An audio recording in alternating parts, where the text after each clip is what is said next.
আজকে বানাইতেছি fish Mazboot biryani. Fish biryani বানাইয়ে এগুলো হচ্ছে পেঁয়াজ লাল করতেছি। এখানে আছে ফিশগুলা, আমি এগুলা ভাজি করে রাখি দিছি সুন্দর করে। এখানে হচ্ছে মশলাগুলা, সব মশলা রেডি করে রেখেছি। এখানে হচ্ছে মরিচ টমেটো, এগুলারে দিমু আমি এড করি। আজকে বানাইতেছি হচ্ছে ফিশ বিরিয়ানি। এটার জন্য পেঁয়াজগুলার এরকম লাল করতেছি, দেখছো কি সুন্দর পেঁয়াজগুলা লাল হইতেছে। এখন আমি টমেটো এড করবো এখানে।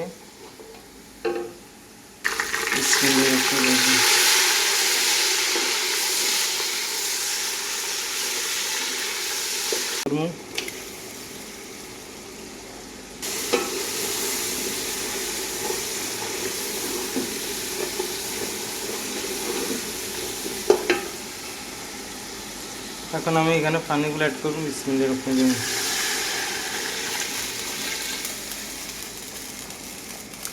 চিকেন মজবুজ হয়ে গেছে। এখন আমি এটার মধ্যে অ্যাড করবো হচ্ছে অরিজিনাল ঘি।